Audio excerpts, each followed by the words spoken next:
Good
morning, everybody. Happy Saturday. It is Saturday, March 26th.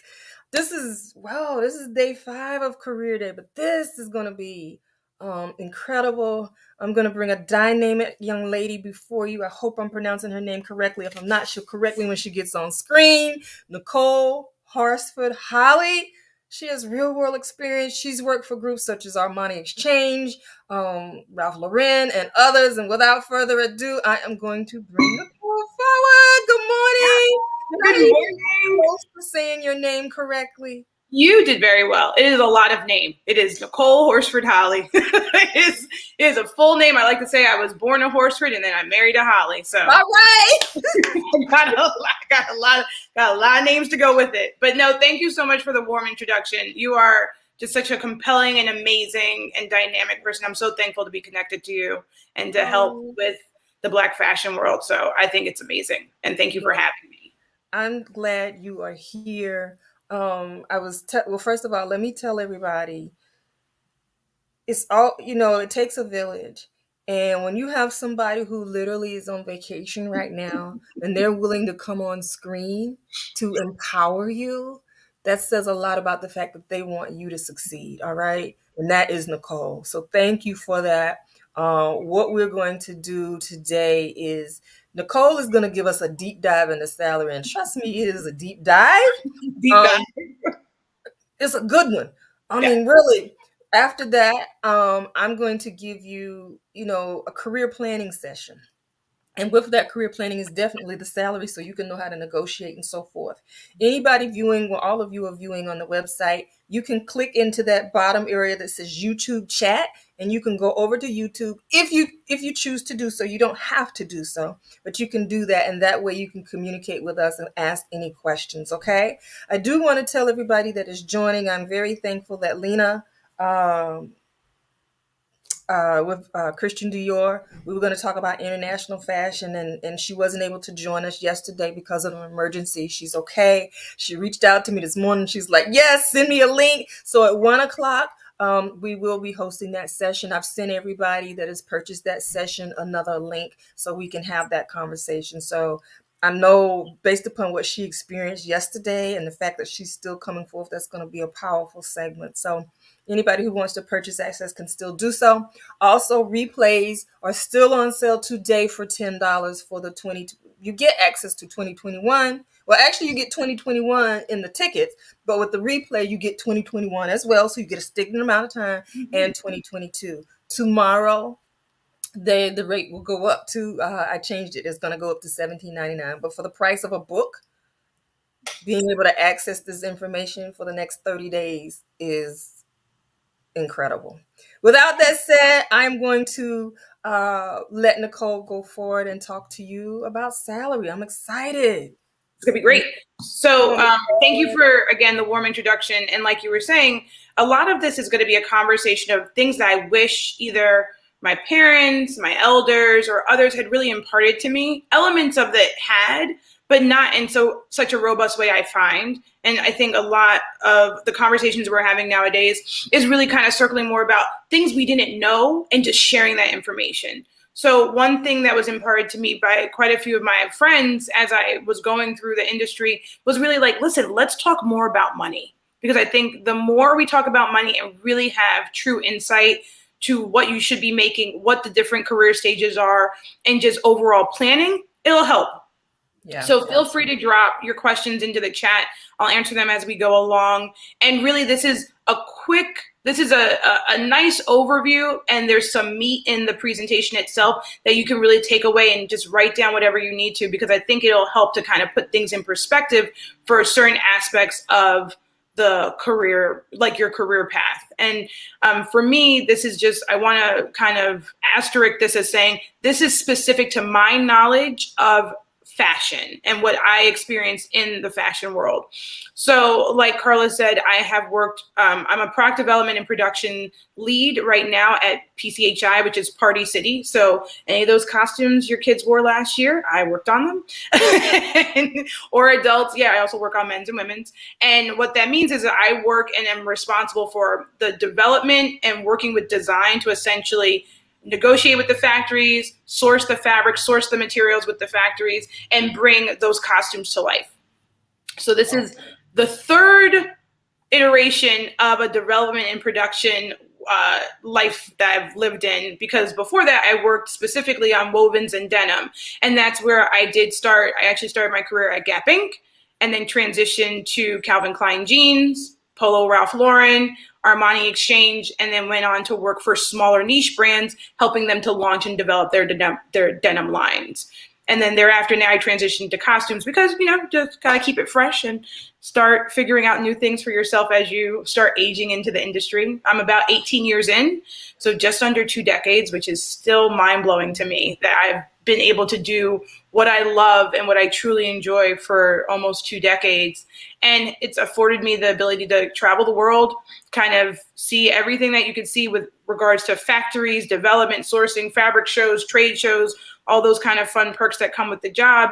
And I've had to travel domestic US, in Europe, Asia, Africa, and also South America. So again, just afforded me an amazing amount of opportunity to really see things out there that I would not have been able to see if I did not go into this industry. So looking at the next slide, the overview itself is, and let me share, technical difficulty. Let me. If not, I can pull it up too. Yep, let me see. Oh, here we go. This is our tech world now. Exactly. This is me showing that's why I do development and production and not. All right, so entire screen. That was the trick before I figured it out. Okay. Okay. Can everybody see that? I can see it, yes. Okay, perfect. So career path and salary facts will focus on a transparent and robust overview and conversation about professional career stages, salary, benefits package, and what happens after the interview process concludes and you accept or decline a position. And again, these are the things that I wish I had known a little more in depth when I started my career. And it's also for those individuals who are looking to transition in their career. So you can think is kind of a nice conversation to be had for either the beginning stage, the middle stage, a transition, or if you're just looking into going to another field, because I had to do that also. So that being said, when you look at your career path, there are multiple stages that we've been privy to that people have heard about, but specifically in fashion, I think one stage that a lot of people don't touch on is number 1, the co-op or management training program. That's actually what I started in at Gap Inc. It was called an RMP program, which was retail management program. And what it focused on was a 9-month co-op where you went to Gap Corporate, you went through an extensive interview process, you went to Gap Corporate, and then you worked in 3 different realms. So I worked in planning, merchandising, and production. And what they did was allow you to see real world and real life examples of things you would do every day. So you had responsibilities that allowed you to kind of understand, oh, this is what, if I took on this position, I would be responsible for every day. And you also had projects to reinforce you were understanding what you were working on.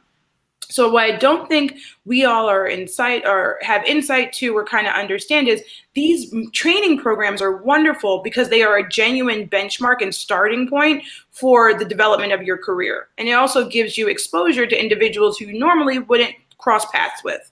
For instance, my mentor during my time as an RMP for Gap Inc. was the director of production for Wovens. So it was literally me getting insight and hearing the real world and real life troubles of daily kind of working troubles, things of that nature, like how she worked through a presentation, how she had to figure out how to juggle her real life plus work life, how she had to figure out how to juggle, different presentations that were coming up and travel, things of that nature, because I had a mentor from the start. So if you are open to or want to transition into another career, sometimes it is great to go through a training program because what it allows you for is to have insight into the industry at a different level, and at a true training level where you get to learn your craft. Thereafter, you transition, or if you start at an entry-level position or a coordinator position, that's typical the start and baseline of the industry. In our industry, because it is a creative space, oftentimes bigger box brands and smaller brands have different salaries for each one. So typically, you can think at an entry level, you're kind of looking at the $35,000 to $41,000 range, which is difficult to live on. And it's being realistic in this day and age between inflation and the cost of living. And this is also why the kind of side hustle lifestyle has kind of come about, where you can work your entry level position and then also do things on the side because it will allow you to afford a more comfortable lifestyle, but then also just be able to kind of keep the wheels going and keep it fresh and understand, I'm starting out with a lot of grunt work per se, but I'm learning, again, my craft, and I'm going to work my way up and be able to kind of move forward. So that's kind of the thought process of that entry-level position in terms of cost and, in terms of retail. Oh my gosh, using all the wrong words, in terms of salary to be made. Thereafter, you would transition to assistant level, which is usually a 5 to 10K bump up. Then you would transition to associate level, which you're looking there at more being in the $55,000 range. And this is also New York salary ranges. Cost of living and also regionality will play into your salary. And on the next slide, we'll look at a couple of websites that can help you figure out and learn more about, specific to your region or where you find your position, what your salary would be. The associate level comes, of course, with more responsibilities, and it's also going to be that dynamic time where it's you really transitioning into, is this the field and the field I want to remain in? Maybe I transition into another realm within the same industry. And this is also where, when we talk about later on, negotiating power, where you can really start negotiating for certain aspects of your salary and benefits package. Thereafter, at a manager level, you're typically looking at, again, based on New York salaries, up to about $70,000 to $75,000, depending on what size and scale of company you're working for. In fashion nowadays, the manager role is super dynamic, and it also takes on a lot more responsibility than it used to because people are often doing more with fewer individuals. So that being said, the manager position is one that's super dynamic, and it's also one that allows people to really get more exposure and more face time with the kind of higher ups and people of different levels, because you're now responsible for a lot more. And you oftentimes have your own department you're running, or you are reporting into a senior manager or even a director oftentimes. So that manager position is really kind of the mid-level and that integral time of your career where you're going to really make or break what's going to happen next for you in the next 5 years or so. Then you transition down to senior manager. Then you can hit a lead position, which is where I am right now. I was formerly a director and then moved on to lead, and oftentimes those are interchangeable, dependent on the industry and or the brand that you're working for. Thereafter is a senior director, and that salary range, well, actually director range, let's talk about money. This is where you should start cracking into six figures definitively. You should be comfortably in the six-figure realm, and depending on the size and scale of that brand, you should be looking upwards of $120,000 to $175,000 at a director level. As a lead right now, I am at the 125 to 135 level, and I'm sharing this with you because I want people to understand, for my years of experience, that's actually low. And again, it's because steps taken and not having insight in terms of where I should be money-wise. But I have counterparts who are leads that are making upwards of $175,000 and more of that director money.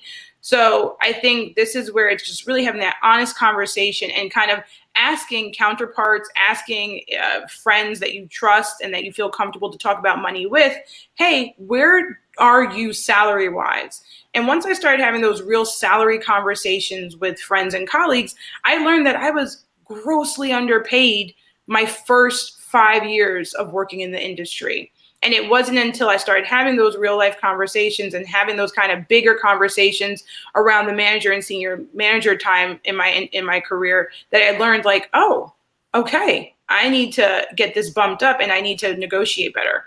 So we're going to talk through that in our next slide. Thereafter, senior director level, you're comfortably in the six figures here. In New York, you're definitely at the 200 plus realm.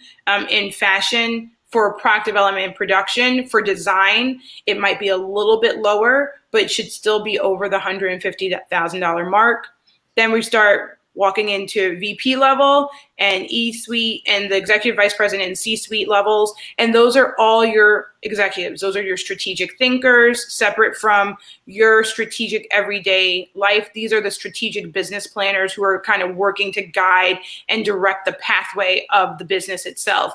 And they're working from your big ideas within your creative space to how can we transition and have that conversation be a bigger overarching business plan and business strategy. So that is why those individuals typically are at the 300K plus level, specifically in fashion, especially out of New York, and even a little bit more when you're looking at LA, or Los Angeles, as another region that has a major fashion market in it.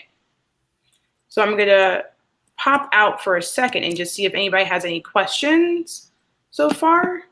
There's a little bit of a delay, so it may take a few seconds. So okay, go ahead and keep going. And as the questions come in, then we can fill them, because I know there's a little bit of a delay. Oh, okay, great.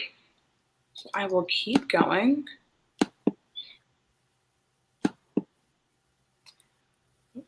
Make sure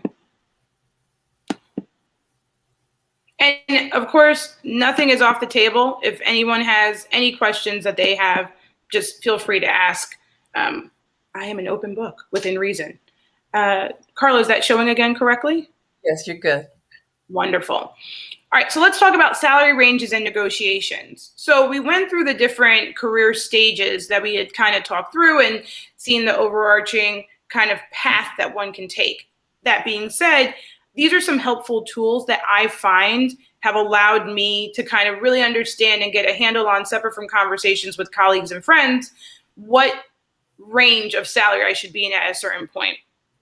So if we click on mowo.com, it's a great website that really allows you to kind of figure out your job search. And also it gives you real life examples of how much you should be making. So you can search your salary up here.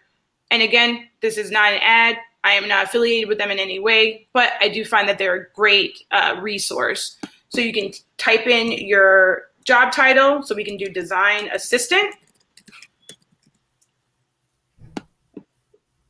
And then you can enter your location, New York, New York, and it'll find the salary for you.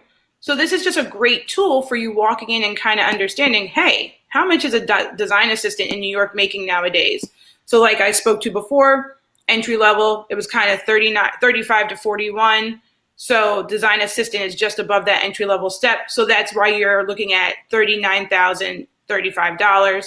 And that's based off of 236 different salaries. So that's the other cool thing. They take an aggregate sample of salaries that they have and kind of do a healthy average. So there are design assistants who are making $31,200, and then there are design assistants who are making $52,000. But you find that position, you hold on to that position for a little bit. And then what they also do is show you the averages by different states for other states that have these design assistant positions and how much they're making. So you see, as you leave out of New York, sometimes there are greater opportunities elsewhere. And that's something that we're going to also talk about a little bit later on in terms of where else are these kind of opportunities and where do they arise. So going back, so I love Nuovo. It'll be on there for you. What they also do, which is super helpful, and I'll show you one other thing that I love from this website, is honestly, they'll break down from you your salary, like a tax calculator. So if I take that 39,000, I think it was like 3121, and I want to calculate like, hey, how much money is my take home, so that I can know for my monthly budget, which is definitely a conversation that you need to have with yourself. How much money am I taking home per month? You can see here, okay, of that 31,000, it's a 20% tax bracket. I get to take home 79% of my pay. That's roughly $31,000. Tax-wise, I'm looking about paying Uncle Sam $7,800. And then it shows you your Taxburg and your total taxes paid. And then that, you can break it down even further to see like per month, how much are you taking home? So you can also better understand, okay, I'm taking home $3,200 a month. Bi-weekly, that is $1,500 a paycheck. So it gives you a nice, $11.99 per paycheck, your net. You always have to look at your net. So that gives you a great overview, again, to better understanding how much money you're going to take home before you even accept a position. So let's go back to that. Is so powerful. Yeah, and it's something that I think I always knew about. I used to make fun of like Uncle Sam and taxes and FICA and who is this and who's taking money out of my check. But once you really see the breakdown and you can understand better, like every 2 weeks, I know I'm going to get this much money. It really helps you to kind of budget and just make more sense and stretch your dollars more. So, and I think that's something in our community that we have so much strength in our dollar, and it's us really kind of understanding better, like, no, I can do so much more with the money I have if I know how much money I'm really going to have and really take home, and also be able to better negotiate. So that's something for me where I started using Nuovo when I started jumping around to different positions to better understand, okay, well, if I take this, okay, that's my new take home. Oh, that means, okay, these were my expenses before, these are my expenses now. Let me see how much I could really be making and just making more sense of that. So when it comes to benefits packages, this is where you want to kind of have a handle and make sure it's written down. And even when you're having your initial interview conversation, find out what are the options for medical, dental, vision, PTO. Is there a 401k or 401k match? Are there gym benefits? What is your PTO is paid time off, which we all know. Are there any vacation benefits or added benefits? Like a couple of my companies that I worked at before, they had benefits to Broadway.com. They had benefits to certain travel sites, things of that nature. Like, what are you going to do to enrich my overall benefits package? And I think a lot of companies nowadays are understanding that people don't only want a salary, they also want to understand that their time off, and especially in our new world of either hybrid working and things of that nature, are really being taken seriously. So it's also finding out, hey, what is the hybrid nature or opportunity for this position? Is there a hybrid nature? Can I work both from home and at work and at the office? Is it solely being in the office? And having these conversations up front with individuals. So you always want to make sure you are privy to and understand your benefits package, and that's fully written out for you. And this is when you can start needling and really asking those questions within the interview process and writing down, these are things that are important to me. Let me understand what you offer so I can make it informed and educated decision. So the fun negotiation time. You should always negotiate. Contrary to popular belief, it does not make you look like a nag. It does not make you look like a difficult candidate. It makes you look like someone who understands their worth and also understands their potential and understands what they're bringing to the table. You are worthy. And this is not only me saying like, oh, get more money, get all that bag, no, this is not exclusively you just going in for more money. This is you understanding how and when to negotiate, because now you have those other tools that are going to let you know, for this type of position, I should be making this money. If they are already under offering if your offer is already under the kind of benchmark or the average that you're seeing, you should definitely at least bring it up to that, or know that you should go a little bit above so you have wiggle room to negotiate down. Negotiations come into play oftentimes once the offer has been presented. That's at entry level. Later on in your career, once you're kind of mid-tier and a little bit higher up, this is where you're kind of in the director level or the senior director or VP level, you are starting to negotiate even before that, because the conversations that are being had and are being brought to the table are more so about complete and total lifestyle separate from salary. So there are different times to negotiate, and there's also different ways to negotiate. You want to be as direct as possible, and of course being pragmatic and also diplomatic, but you have to understand at one point you also have to relent a little bit and not always needle back and forth. You may not get everything that you ask for, but it is taking into account the fact that you have to ask the questions to even have them being taken into consideration. So I'm going to say that again. You have to ask the questions for them even to be considered. HR and your hiring manager are not they're not mind readers. They will not understand what's going on in your head unless you ask the question in a tactful, decisive, and also pragmatic manner. They will not know what else you would want brought to the table to sweeten the deal. And that's what this is all about. If you are the talent that they truly want, they will pay for it. And that has been proven time and time again. I have had myself and I've had a couple other friends and colleagues really have to put people's feet to the fire because we understood our worth and we knew what we should be paid for and what we should be being what our packages should include, because we had those conversations with colleagues and friends and kind of better understood the fact of like, oh, wait, so you're getting A, B, C, D, E, F, G, and I'm just getting A, B, and C? Noted with thanks. And let me bring that back to the table. So the timing of negotiations is very paramount. It's great to kind of bring things up at least after the second interview had happened, so that you know you're kind of on that pathway to securing the position, because that's also when they're starting to see who is really and weeding out and narrowing down how they want to present positions or negotiations to individuals. So those are my overview of tips in terms of how to negotiate and what to bring to the table. I think there's something to be said about also, if you have a financial planner in your life, and there are now financial planners at all different stages and all different realms. It is not just for big money individuals. Across the board, there are individuals out there, professionals, who will help you financially plan.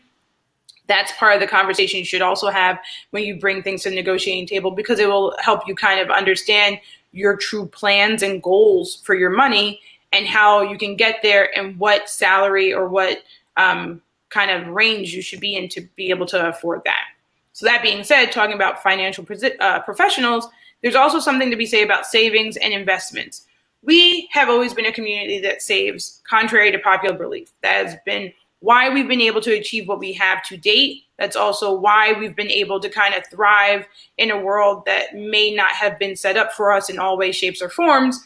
But savings and investments have always been there. We have always been privy to them, but just now there's so many options and opportunities for us between different, if you want to go into stock options, if you want to go into bonds, if you want to go into cash savings, if you want to go into bank savings, there's so many opportunities out there. And this is also, again, why I say this is a great time to really kind of lean on a financial professional, or if you feel that you could take it on yourself, understand what does it really mean to have a 401k or a money market or different savings plans, or going into the stock market, or, even just doing cash savings, like good old saving stuff, stuffing money in a mattress, or putting it in a shoebox. There are different ways to save and there's different ways to invest. And I think it's just a matter of you finding what really works for you, because that is part of the kind of overall financial conversation that needs to be had and people need to be comfortable with. You know, you should always make time for savings and you should always make time to save. It's something I wish I had done a little bit earlier in life. You know, even if it's just putting away $20 per paycheck, there are those calculators that show you incrementally how much that money would have been now, you know, if I had really thought about 20 years ago when I first started my career versus, you know, waiting until I was making a certain amount of money to start saving. You can always save. It's just what you really want to do and how you really want to save and what your goals are in the long term. Not everybody has different goals that they want to do for themselves financially. And that being said, you just have to start writing things down with paper and pen, or kind of building on the ideas you've already had, or building on those plans that you had already kind of put out there for yourself and seeing what really can happen. Okay. And Carla, how are we doing for time? Are we in a happy place? We are in a happy place. So you go ahead. Okay. And you're fine. Okay.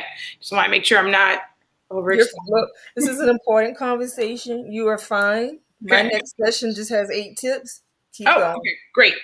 So this is career planning and professional risk. I think this is something that I really started for myself being more conscientious about kind of once I got into the realm of working at Ralph Lauren and seeing like, hey, this is a brand I love and I love working for and I've learned so much here and it's so dynamic, but where do I see myself going?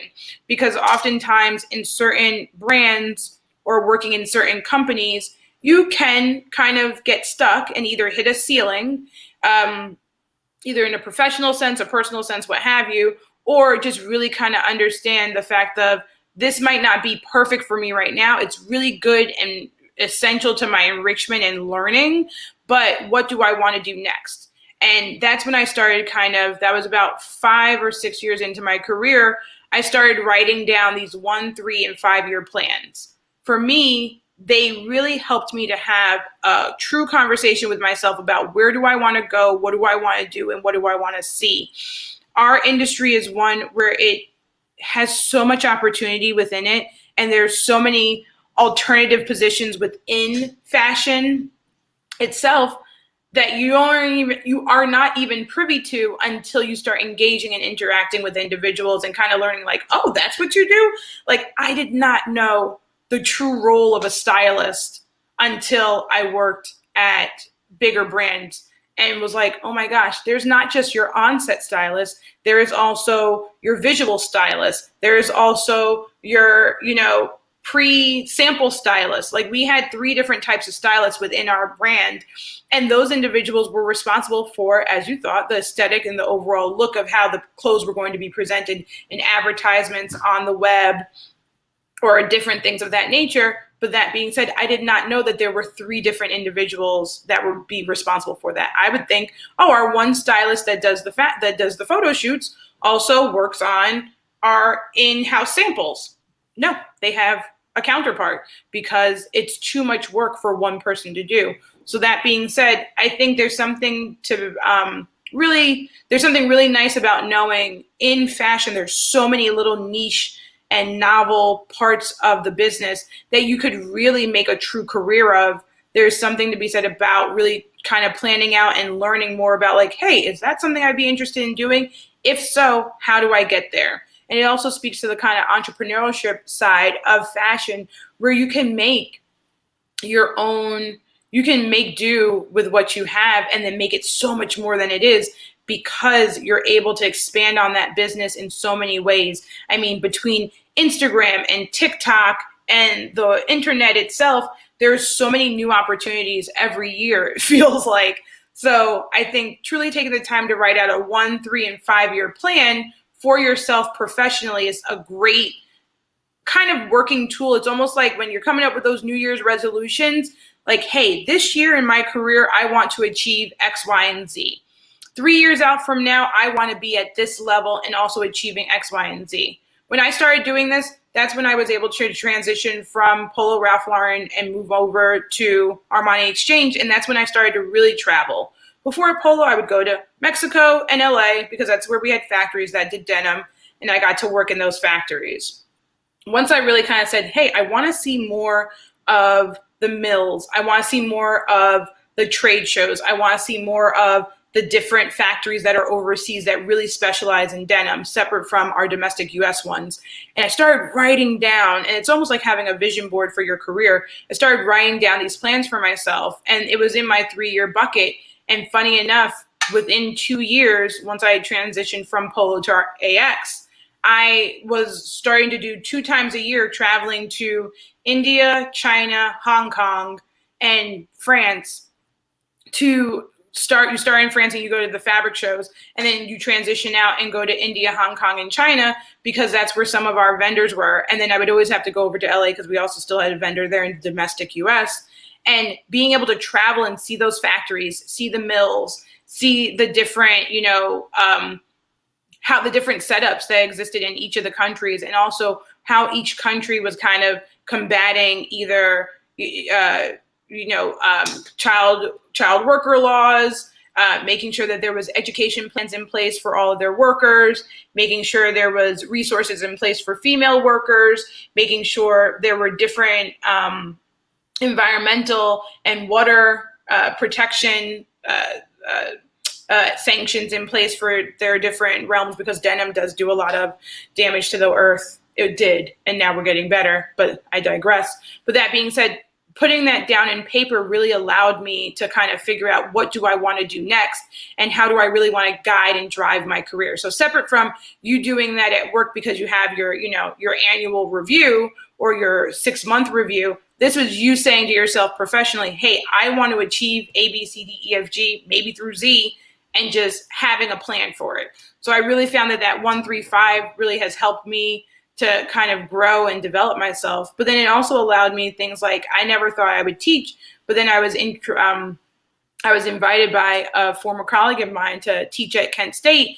And I had that down a few years ago, and then it came to fruition back in 2019 and again in 2021, where I was brought in to teach a class because it was, again, just having that knowledge and wanting to share with individuals. It afforded me, and having that on my kind of career to-do list, it was something I kept top of mind, and it allowed me to kind of bring it back to life where I hadn't thought about it for a while, but I looked back at one of my old books and it was right there, and then it just came to fruition. So there's something about writing these things down, bring them to, we all have experienced that, I'm sure, where if you write things down or you talk to or you put it into the universe or you put it out there into the world, it comes back to you. When to take the leap. So this is the conversation about transition. And I say conversation because it's a difficult one to have. If you are in a healthy, stable, and, financially stable position, where in this day and age, after COVID, I had experienced some job insecurity myself. I had actually been let go of a position at one point and had to figure out what to do next. And that's why I transitioned into this new position. But that being said, you have to figure out when to take the leap for yourself, because our industry is one where it is very volatile, and it's never kind of a good time to leave because there's either going to be a super high peak or a super low valley or things of that nature. But there's something to be said about putting yourself in a position to leap when necessary or when you want to, or if an opportunity presents itself. And that's not only being financially sound, but professionally sound, and having those things in place. And just being able to kind of have your plan in place for better understanding, when is it okay to leap? When is it okay to take that professional risk and kind of move on from something that's secure and stable and that I am able to thrive on, to kind of move or transition into something else that I have always wanted to do? So being financially sound and financially stable is, I think, a concern for many of us, and something that kind of doesn't drive all of our decisions, but definitely helps to guide them. That also being said, you want to make sure that the leap is worth it in terms of professional, personal, and just all around gain.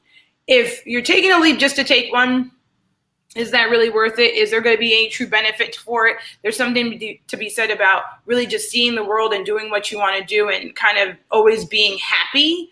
So that's also something that should guide your leap. But that being said, you want to make sure that it will not put you in a predicament where you can either not come back from the leap or it puts you in a dire straits in whatever way that means for yourself. So I think we all kind of know it goes without saying, to take a leap is to take a risk. But that being said, sometimes it's so worth it. And I will share with you, I took a leap years ago when I was at a very stable position and in a very comfortable position, actually making the most money I'd ever made in my career. And my father became ill. And it was a choice that I had to make to say, am I going to just take some time to be with him and just take that time to help my mother out and help them care for each other?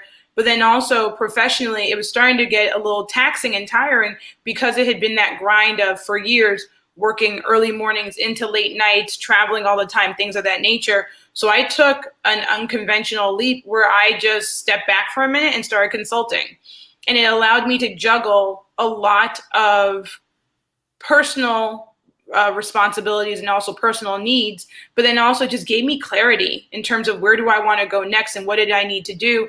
And the bit of financial insecurity for a moment was short enough that I had stability, I had savings in place, and I also had a support system in place where I knew, okay, I can take this leap, I can make this change for myself, I can consult, and I ended up consulting for about 5 years, help take care of my father while he was ill, and then also just maintain my lifestyle as is. And it was scary as all, it was scary. It was scary as all get out, but it was well worth it because it was genuinely what I needed to do to also kind of bring myself to the next level in my career, because consulting afforded me the ability to help out these smaller brands really kind of bring themselves from startups to established. And that was kind of some of the best work I had ever done, but it also gave me the flexibility to be there for my family. So when you want to take the leap, it's just really kind of figuring out and putting on paper all the things that you need to kind of the pros and cons list of, should I do this? Can I do this? Or even if you don't have that freedom to really kind of say, should I, could I, would I, but knowing like, if I take this leap, it's going to be well worth it. And sometimes you need to for yourself. It's good professional risk. And then this is similar to when to bet on yourself. A lot of entrepreneurs nowadays, they're trying to figure out, is this going to, take me either to the next level, or am I going to be comfortable and successful enough? And there's just, you got to listen to your gut, and you have to be comfortable with betting on yourself. Have certain things in place so you understand that you have a level of security, but there's nothing better than that feeling of taking a bet on yourself and making it work and understanding, I needed to do that. And I think Carla and I had a couple of conversations in preparation for this chat today where we just realized, like, there are just moments in life where you just have to bet on yourself. And it's not risk at all, but it's knowing like, this is well worth it. And this is something I need to do. I have to do, because if I don't, I'll regret it for my life.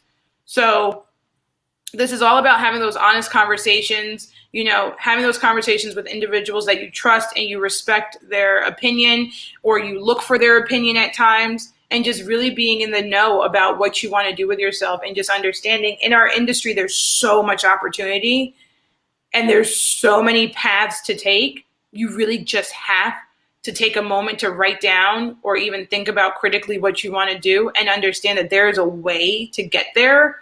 It's just, how are you going to do the dance? And listen, I've taken some pitfalls. 16 years in and I got laid off, and it was the craziest thing ever, but it made me go, oh, it was a reality check like none other. And it just made me kind of work a little bit harder to get myself back into a place where I wanted to be. So that being said, bet on yourself, understand that fashion has had fashion leans on our community a lot. And we ultimately build and create the culture that is oftentimes commodified and commercialized. And that being said, you have to understand there is a place for all of us there, but there's always going to be a little bit of a fight. So bet on yourself to understand you're going to make it happen. It's just going to be sometimes a rocky road. It might be a little bit smooth. It might be a blend of both. I've definitely experienced a little bit of everything, and you can make the best of it if you just are pragmatic and plan And I cannot stress that enough. Some of it will be luck, but a lot of it is going to be strategy and planning. Awesome. Yeah. So thank you all for your time. I'm going to stop sharing my screen so you don't see my behind the scenes.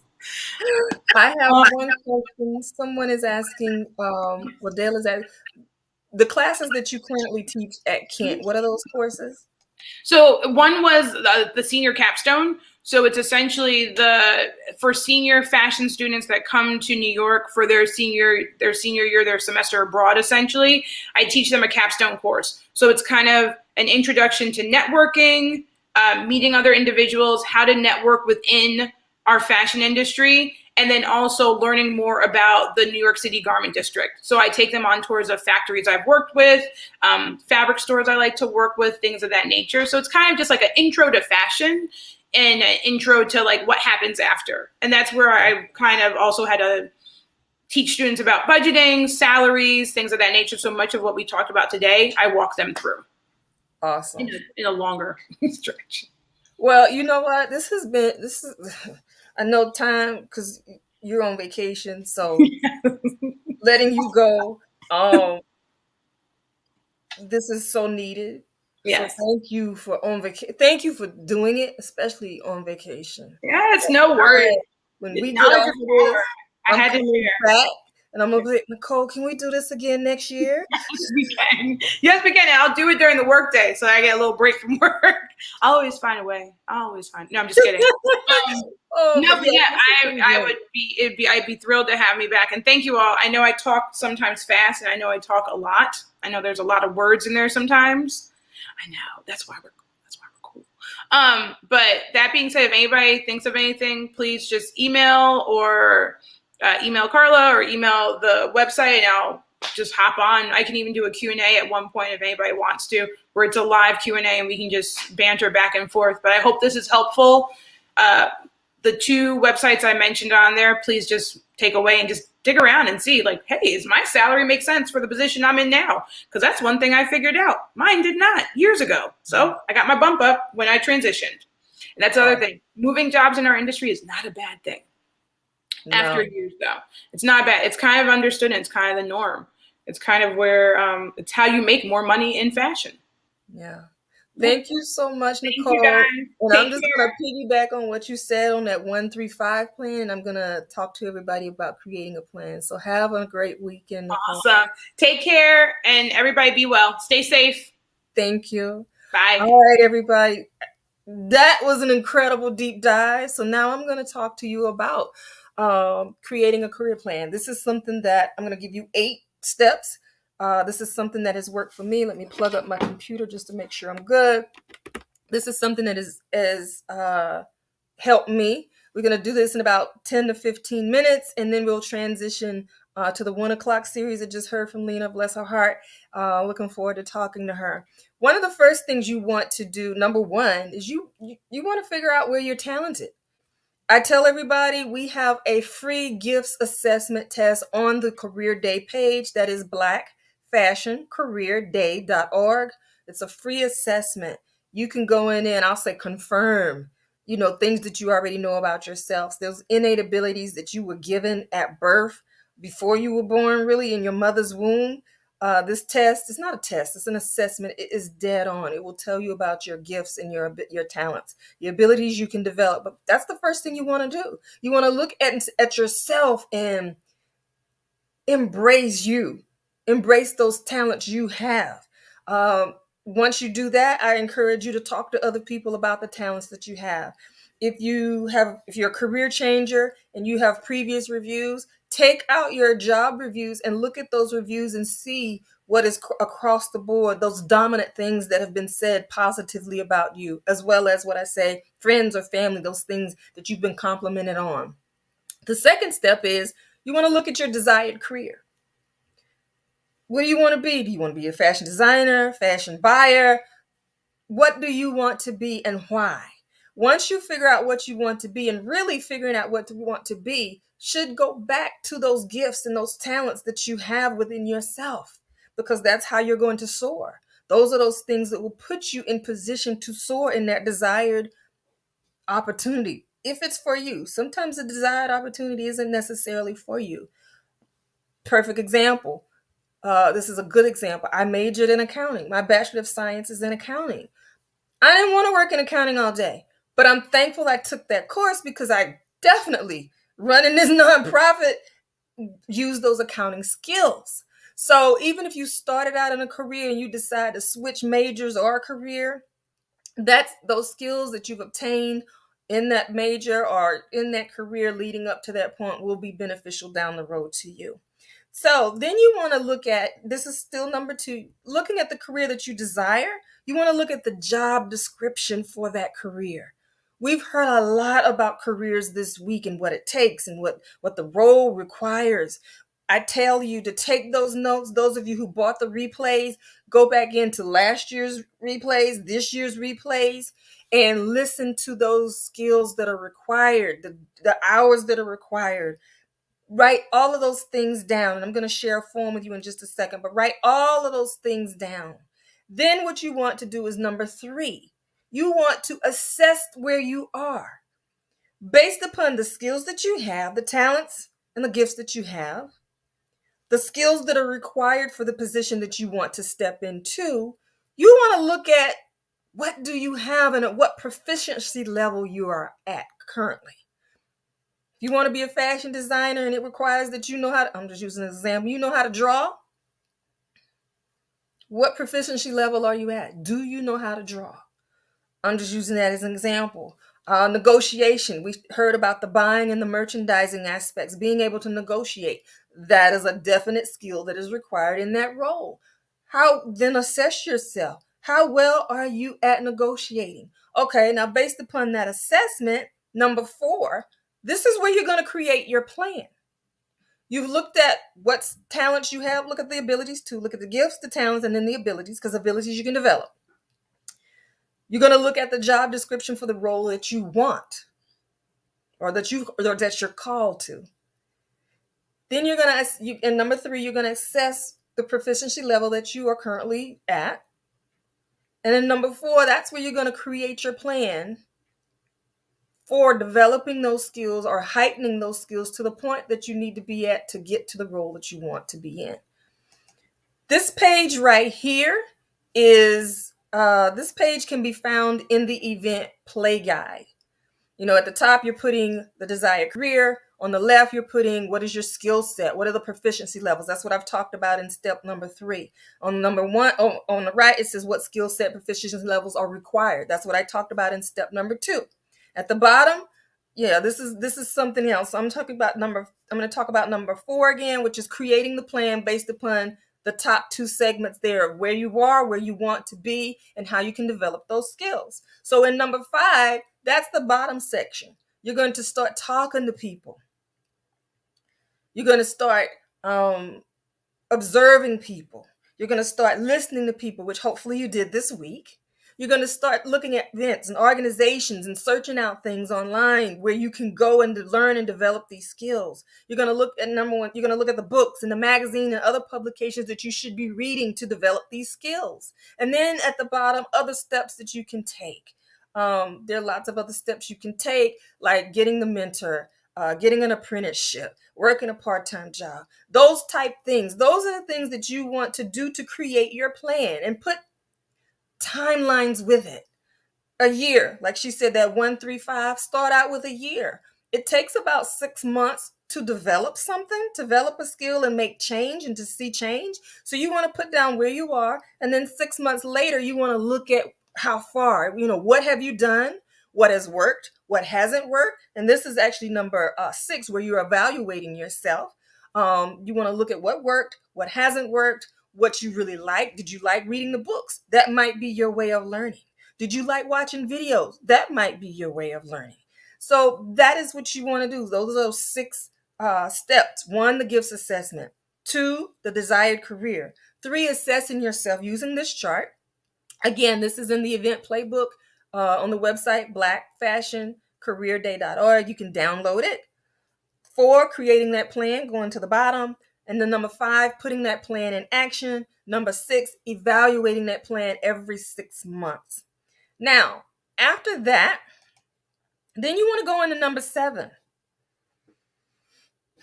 You want to really, say at that year mark, you want to really start diving in. You want to look at some of the interviews you've participated in. You want to look at the results from those interviews. True story, one of the best things that I ever did, I took on an interview in corporate America. I knew I wanted to excel to management in corporate. Took an interview, didn't get the job.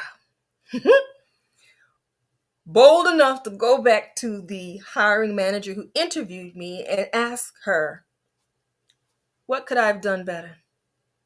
What did I do well on the interview? What could I have done better on the interview? And she told me, best thing ever. Based upon what she told me, that goes back to who you're going to talk to. Based upon what she told me, this is when I learned how to create a career plan. I put this in action, and the next interview that I took in corporate America was for a management position, and I got it. So I'm speaking to you from personal experience, okay? Put this plan in action. And then number 8, you want to repeat this over and over and over, and you want to continue and you want to persevere. So those are my 8 steps for you. I know that there's a delay. If there's any questions, go ahead and, I should have said that earlier, but go ahead and put them into the chat. I'm going to put this up as we're going to finish in a minute so I can transition over to the webinar with Lena. But again, you can download this. Do want to remind you that career assessment, it's not really a career assessment, but it will help you determine the right path for your career. That gifts and talents assessment is on the website. It's Black Fashion. I'll put that in the chat where it is. I think you all know, but you never know. That is the page that you can go to download this plan, download this page out of the career, out of the event playbook, excuse me. But again, that gifts assessment, it's free. The desired career, looking at the job description, assessing yourself, figuring out what skills you need to obtain to get to where you need to be to get to that desired, to secure that desired career, using that to create your plan, putting that plan in action, going for it. Then number 6, evaluating yourself over and over. Then number 7, reviewing yourself again. That's like that year mark, the interviews, what could be better. Number 8, just continue and persevere and repeat the plan. I hope this has been beneficial to someone. This session it will be live. It is in the event replays, but it's an open session, so it will actually go public as well. So share it with your friends. So it is 12:41. I'll wait like 1 or 2 minutes. If there's any questions, feel free to put them in the chat. I hope this has really been an empowering week for you. It's definitely been a beneficial week for me. And it's always a challenge when you feel like you're talking to yourself. Now, I don't know how the radio hosts do. Oh, well, they have like 2 or 3 people in there with them. So I don't see any questions. If something comes through when I shut down, I'll definitely go in and answer it on the chain so you can see it there. I am looking forward to seeing each of you at 1 o'clock. And happy career week. Have a great week. Talk to you soon.